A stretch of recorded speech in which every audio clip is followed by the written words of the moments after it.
Bonjour chers élèves, toujours dans la continuité de l'unité 1 intitulée Consommation de la matière organique et flux d'énergie. Comme je l'ai déjà souligné, on va se pencher sur deux grandes séquences, deux grandes parties. La première partie, ou bien le premier chapitre, va jeter la lumière sur la libération de l'énergie emmagasinée dans la matière organique. N'oubliez pas qu'on a dit que la cellule animale a besoin d'énergie pour réaliser ses activités. Bien sûr, cette énergie se trouve sous deux formes. Il y a une énergie qui est indirecte, c'est la matière organique, mais la cellule a besoin d'une énergie qui est directe, qu'il peut utiliser directement. C'est la fameuse molécule d'ATP. D'accord?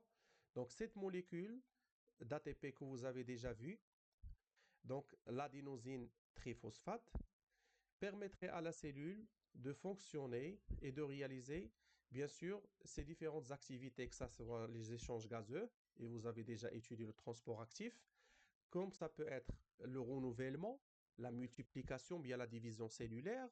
Donc il y a un certain nombre d'activités. Bien sûr, on prendra comme exemple, et c'est ce qu'on verra dans le deuxième chapitre, d'une activité cellulaire. C'est l'activité musculaire ou l'activité mécanique. Et la cellule en question, c'est la cellule musculaire. Donc ce sont deux grands chapitres, deux grandes parties qui vont bien sûr nous permettre de décortiquer cette partie du cours. Bon, si je vous donne l'exemple pour bien assimiler les choses, vous avez une voiture. La voiture, c'est pour vous, c'est la cellule. Donc la voiture, pour qu'il démarre, pour qu'il fonctionne bien, a besoin du carburant. Ben, du carburant, c'est l'ATP. Donc c'est une énergie directe.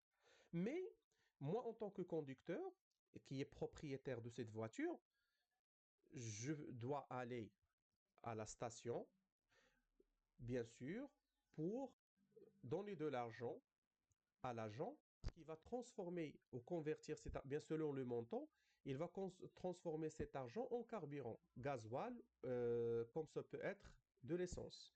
Ben, l'argent pour la voiture, c'est une énergie indirecte. D'accord? C'est clair cette analogie? Donc, l'argent, c'est l'énergie indirecte, c'est la matière organique.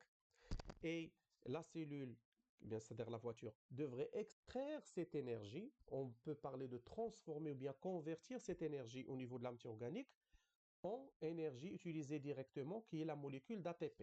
Donc, qui est le carburant, entre guillemets, le carburant utilisé directement par la cellule. D'accord. Donc, ça, premier point. Deuxième point, bien sûr, en étudiant la matière organique, vous avez vu qu'il y a trois grands groupes de molécules, glucides, lipides et protéines. Peut-être une personne va se poser la question, mais est-ce qu'on a suffisamment de temps pour étudier toutes ces molécules? Bien sûr, non. Pour vous, cette année, Inch'Allah, en deuxième année baccalauréat, que ce soit pour la section PC ou la section SVT, vous n'allez étudier qu'un exemple de molécules de matière organique qui appartient aux glucides et qui est un sucre simple. C'est la fameuse molécule du glucose. C'est notre exemple qui va nous accompagner tout au long de l'unité 1, que ce soit pour le chapitre 1 ou le chapitre 2. C'est pour faciliter la tâche en fait aux élèves. Autre point, au point numéro 3, c'est l'usage dans certains ouvrages ou certains résumés, et peut-être dans des fichiers que vous allez consulter. Soit on parle du hyaloplasme, comme on peut parler du cytoplasme. Pas, pas de grande différence. Tout simplement, le hyaloplasme est défini par certains auteurs comme étant du cytoplasme dépourvu, c'est pour cela que j'ai mis moins, c'est-à-dire d'organites cellulaires. C'est-à-dire si on enlève les organites cellulaires de ce qu'on appelle cytoplasme, ce qui reste comme liquide et produit est appelé hyaloplasme. On l'appelle en arabe al-jibillatu al-shaffafa. D'accord? Et bien sûr, le cytoplasme, c'est le cytoplasme, tout simplement. À ce niveau, j'ai schématisé le milieu extracellulaire, désolé, le milieu intracellulaire, donc il y a le plasme, qu'on peut parler du cytoplasme. La molécule traverse la membrane plasmique, il va se trouver à l'intérieur de la cellule. Donc le glucose qui a une forme cyclique, ben, là j'ai envie de répondre peut-être à un questionnement que certains de vous vont se poser. Mais finalement, comment se fait cette libération, bien cette extraction de l'énergie emmagasinée au niveau de la molécule du glucose? C'est simple. Si on prend la forme cyclique, ben, là vous avez ce qu'on appelle des liaisons chimiques. Et peut-être vous avez étudié le cours ou bien la leçon des liaisons, la liaison covalente, les liaisons ioniques, liaisons hydrogène. Peut-être vous avez vu une partie de ces liaisons. Donc, ce que vous avez ici, c'est ce qu'on appelle les liaisons covalentes. Pour nous, ce sont des liaisons qui relient les atomes du carbone. Donc, 1, 2, 3, 4, 5, 6. Donc, la fameuse molécule du glucose, c'est 6H12O6. Ben, tout simplement, lorsqu'on parle de libération de l'énergie au niveau de la matière organique, glucose comme exemple, c'est tout simplement une rupture de ces liaisons entre les atomes du carbone. C'est important, c'est le point le plus important pour moi. D'accord? Donc, pour dire en fin de compte que la rupture des liaisons covalentes entre atomes du carbone, bien sûr, c'est une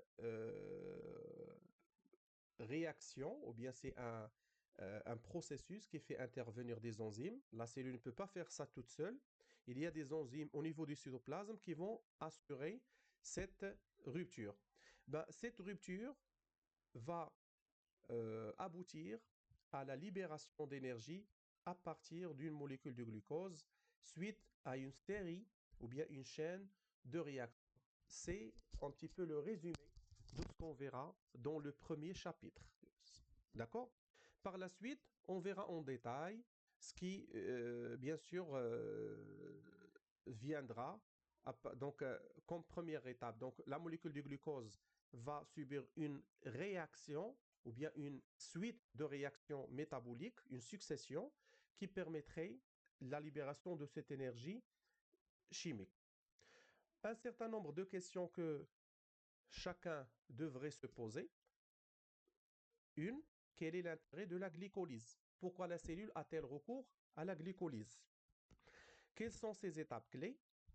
Est-ce qu'elle permet de libérer toute l'énergie contenue dans le glucose? Ou bien existe-t-il d'autres processus? Autrement dit, est-ce que la glycolyse, qu'on verra en détail ultérieurement, est-ce que c'est une réaction suffisante pour dire que la cellule a totalement libéré de l'énergie à partir d'une molécule de glucose, ou bien est-ce qu'il y a d'autres réactions? Autre question aussi importante, est-ce que la présence ou l'absence du dioxygène, la molécule O2, impacte cette étape? Ou bien, d'accord? Ou bien la glycolyse n'a pas de rapport avec le dioxygène. On verra par la suite.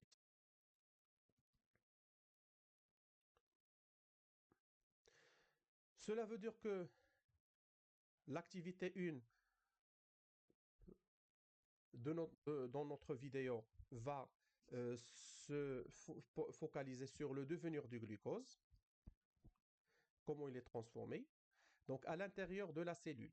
Et pour éviter la sortie du glucose vers le milieu extracellulaire, la molécule du glucose subira une série de réactions permettant à la cellule d'extraire ou bien de libérer l'énergie chimique, et cela en passant par les étapes suivantes. C'est important cette information. Le glucose, une fois à l'intérieur de la cellule, devrait subir des réactions, des transformations pour qu'il ne ressorte pas. Parce que s'il ressort, la cellule ne pourrait trouver une source d'énergie. C'est important. Donc, l'étape 1, c'est la glycolyse. On parle de glycolyse, donc c'est une réaction de dégradation de la molécule du glucose suite à une série de réactions intermédiaires et qui va aboutir bien sûr à des produits. Donc il y a des réactifs et des produits. Ça, vous l'avez vu en chimie. Ce sont les bases, les basiques de la chimie. Donc la suite de cette étape, c'est-à-dire ce qui viendra après la glycolyse, dépend des conditions du milieu et plus précisément de l'absence ou de la présence du dioxygène. À ce niveau, on distingue deux cas de figure. Donc en présence d'oxygène, on parle de milieu aérobie. Dans ce cas, la suite donc va se faire selon le phénomène de la respiration cellulaire. Et on verra en détail comment ça se passe. Lorsqu'il y a un appauvrissement ou bien une absence d'oxygène, le milieu est qualifié d'un milieu anaérobie. Et dans ce cas, et selon les cellules, il y a recours à la fermentation. Il y a des cellules qui vont recourir à la fermentation alcoolique et d'autres qui vont utiliser la fermentation lactique. Et on verra la différence bien sûr entre ces deux phénomènes, qui sont des phénomènes cellulaires responsables bien sûr de la libération d'énergie à partir du molécule glucose.